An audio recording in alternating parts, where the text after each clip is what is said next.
Catherine has been kind of obsessed with him and has sacrificed a lot in her life.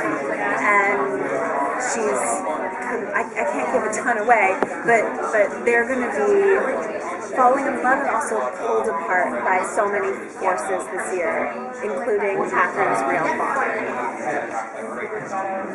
Who would you cast for Catherine's father? Well, there's a guy already. Oh, really? Yeah. He actually was in Smallville. He's a good actor. I really like him. Yeah. What was the toughest scene that you had to do last season? Yeah.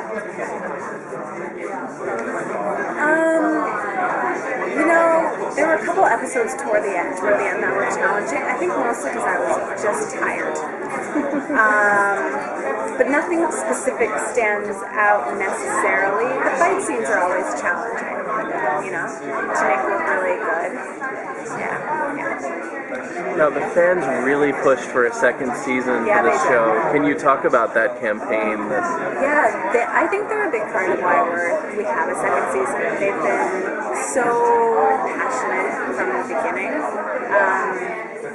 They put in so much time and effort and energy for this show, it just blows my mind. But I really do. I don't think we would be here without them, honestly, without their drive. Yeah. When this series picks back up, Vincent's been gone for a while, and where's Catherine what's her emotional state? She's messed up. The girl hasn't dealt with anything in her life. She hasn't emotionally dealt with anything. She's shut down. She's driven. She's probably not eating, hardly ever sleeping, drinking a lot of coffee, It's been 3 months of doing this. She goes for runs, but when she's running, she's still trying to find him. It's everything in her life.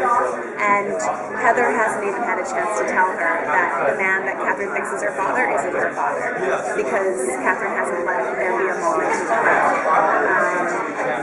so she's kind of a wreck without letting herself be a wreck. Is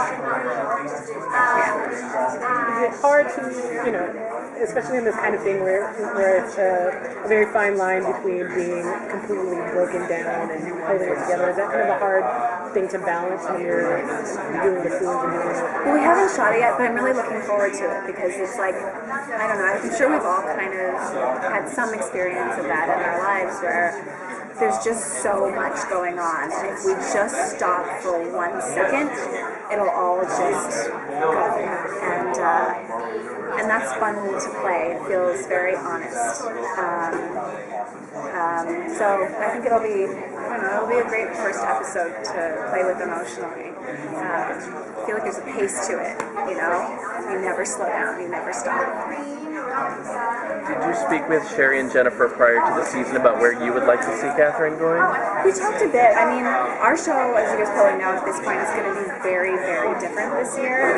We have a new showrunner on board who's amazing, just like an amazing man. So I talked to them, and the really cool thing is this year has a full arc, beginning, middle, and full season character arcs already kind of mapped.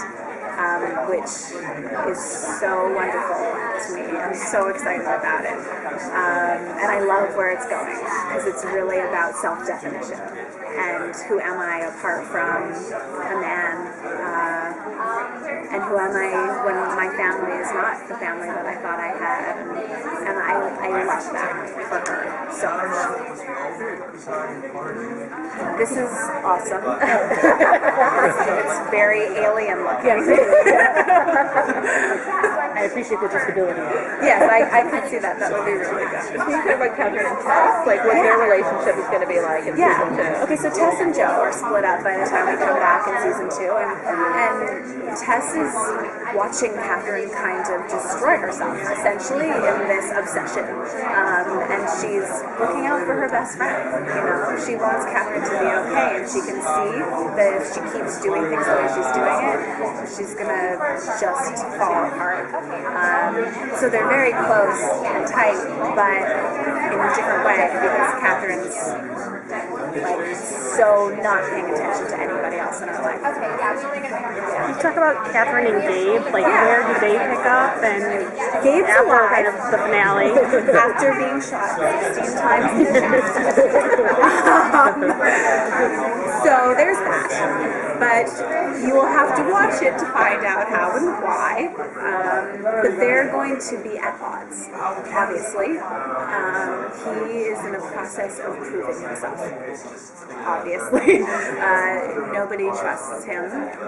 So it's kind of a relationship of him trying to prove that he's trustworthy and Catherine being like, go away. Essentially. Yeah. So JT kind of provides the comic relief on screen. Is there anybody behind the scenes who's sort of the jokester? Nina's really funny. Nina's probably, for me, she's the funniest on set. And, you know, Jake is pretty funny too. They're goofy people. They have great senses of humor. We're a light set. It's not heavy on our set by any means. And we like to laugh and play. And if we're going to work the hours we work, it should be fun, you know? So we have that. Yeah. We saw the gag reel. Oh, yeah. That was a great gag reel. That was very good. And that isn't even the best of it. My laugh is ridiculous. It's like I am an old man, and I don't know how I got that. It's like you're wheezing. It's like I'm wheezing. It's like I smoked 10 packs of cigarettes. Was there anything about that package that embarrassed you? Like seeing... No, that is not the worst of it. Has it actually been announced who's playing Kat's father? He was in the finale. Was it the helicopter? It's okay, Craig. It's okay. He was in the helicopter. He was the guy in Smallville who, in the episode everybody loved, Power, was the trainer. Do you remember?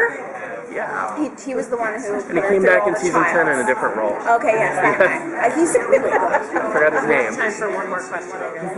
They were running out anyway.